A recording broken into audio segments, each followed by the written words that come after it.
Hi, my name is Elias Garcia. This is my tutoring video for the class Effective Literacy 532. For this tutoring video, we're going to be focusing on the book Esperanza Rising. I'm working with a student named Lily, and we're going to be using a graphic organizer that I provide her to improve her reading comprehension skills. Okay, for this reading lesson, we're really focusing on Lily's reading comprehension and developing skills to improve that. To help her out to improve these skills, I've given her a graphic organizer that includes an anticipatory chart. The anticipatory chart includes things like a prediction, her creating a literal question, and picking out some vocabulary words that gave her difficulty throughout the text.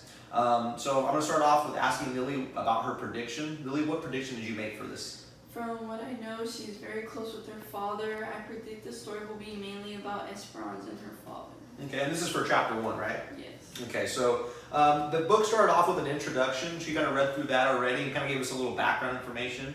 And like you said, she feels that so far the main character, Esperanza, the story's going to mainly be about her and her father. And then we also had Lily make a literal question that she can find out from reading chapter 1. And what was the question did you make? I wonder how old Esperanza is. Okay, yeah. So we know she's a kind of a younger girl, but we don't know the exact age of her yet, right? Mm-hmm. Okay. I had Lily also scan through chapter 1 to kind of get her familiar more with the text. I asked her to just pick out 2 words that she picked out herself that may give her difficulty that she doesn't know about. And what were the 2 words that you picked? Scythe and serenade. Serenade? Okay, awesome. All right, so that during this time, we're going to take the time to read from chapter 1, and we'll come back and we'll talk about the summary. Esperanza was almost as tall as sank into a dark hole of despair and disbelief. All right, so we just finished chapter 1 reading. We're going to go right into our anticipatory chart. So Lily, was your prediction you made correct about the story being about her and her dad? Yes, mostly, yes. Was it all the way correct? What happened? She was talking a lot about her and her father and how they were close, but he did end up dying in the end, so now I know that probably the rest of the chapters are not going to be about him. Okay, so yeah, so Esperanza's obviously our main character, but the dad's probably not going to be in the rest of the book now that he's died. All right, now that we've made our prediction, we're going to move forward into our summary. Lily already mentioned a little bit what it talked about in chapter 1, but can you talk to us about what you wrote down, Lily? What I found out is that Esperanza is 13 years old, having a party soon turning 14. I also found out that her father has passed away and has been killed by the bandits. Okay, so it mentioned a little bit that there's bandits, and they're living in Mexico, right? Yeah. Did it mention why there's bandits? Like there was something that just happened in Mexico, right? I think they have like a feud. I don't know who has a feud, but there is a feud. Kind of a feud. Is it like did it mention like a special word, like revolution? Is it a revolution going on, or it just ended or something like that? I guess it's still going on, like it's past, but like it's still happening, obviously, because And then did it mention in there what time, like, is it present, or is it right now that the story's happening? I think it said something about the 1930s, but that might be, it says, they both knew that even though it was 1930 and the revolution in Mexico has been over for 10 years, there was still resentment against the large landowners. Awesome. Okay, so there is like the revolution just ended, like you're saying, and that's why there's kind of bandits left over. And that's interesting that we got that fact in there. It's in the 1930s, so that's going to help us kind of giving us a timetable when this is going on.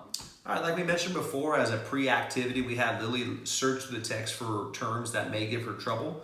Now, as a post-reading activity, she's going to go back into the text of chapter 1 and actually get those terms, and I'm going to hand her over to the computer actually, and she's going to be able to look up these terms and define them.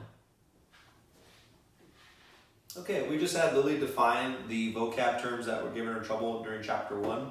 So Lily, what was the first vocab word that you defined? Scythe. And what does it mean? A tool with a long handle and curved blade used to cut grass, grain, etc. Okay, so we don't hear that word very often. What was the personal connection you made to help you remind you what it is? The Grim Reaper. That's a really good one. Grim Reaper has the handle and the scythe, right? Mm-hmm. And then what was the second term that you wrote down? Serenade.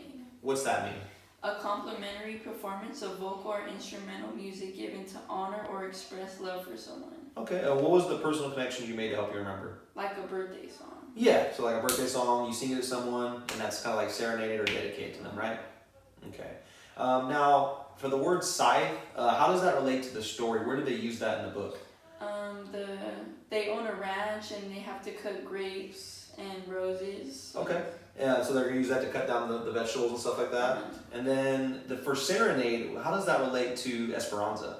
She's talking about how she's going to wake up the next morning and her father and the people on the ranch are going to serenade like her with the birthday song and sing to her. Awesome. All right, well, I hope you enjoyed this video demonstration of our reading lesson that focused on reading comprehension. Again, we used a graphic organizer that included an anticipatory chart, which is a SEDI strategy that's used for pre, during, and post reading activities. The pre-reading activity that we focused on was making prediction, a literal question, as well as picking out vocabulary words. During the reading, she was able to answer see if her prediction was correct or not. And as a post activity, Lily defined the words that she picked out before, and she also summarized the text of chapter 1.